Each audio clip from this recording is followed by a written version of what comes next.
Other big news. Last 48 hours, New York Attorney General Letitia James is warning that the investigation into the Trump Organization is not over and that more charges could come.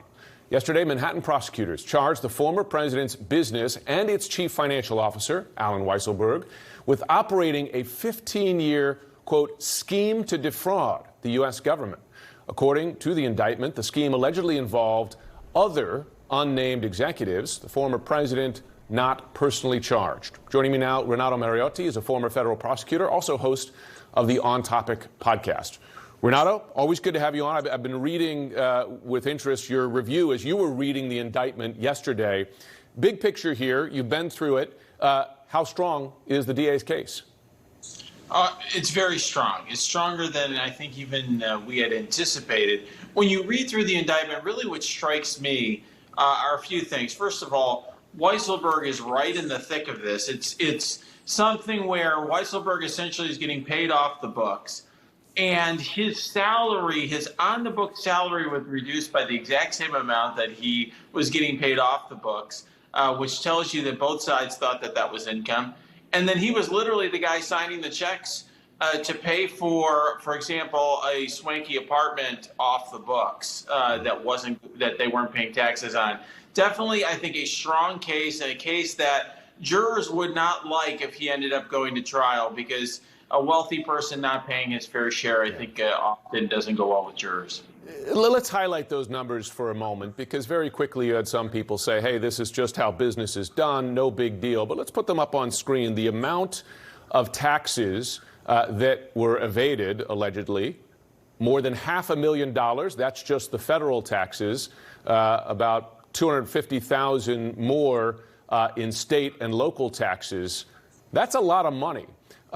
His lawyers, interestingly, didn't seem to challenge the allegation itself, but rather seemed to make a case that, hey, this is how business is done in New York. A lot of businesses do this with what they're calling perks here, despite the enormous size of these perks. Is that significant?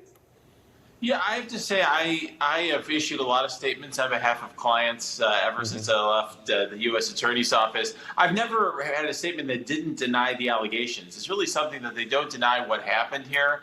Very unusual to me. But look, I have to say I don't think jurors would find this typical.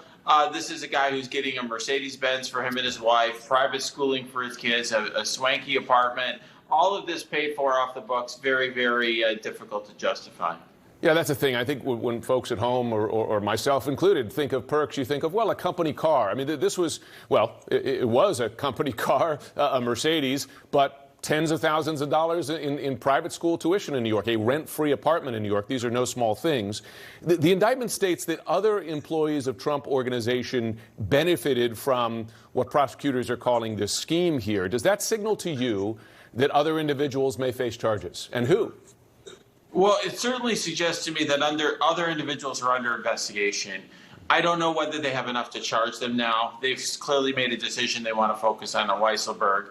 They mentioned specifically that two other executives were essentially in the exact same situation as Weisselberg, receiving these off-the-book payments and getting that benefit and not paying taxes on it.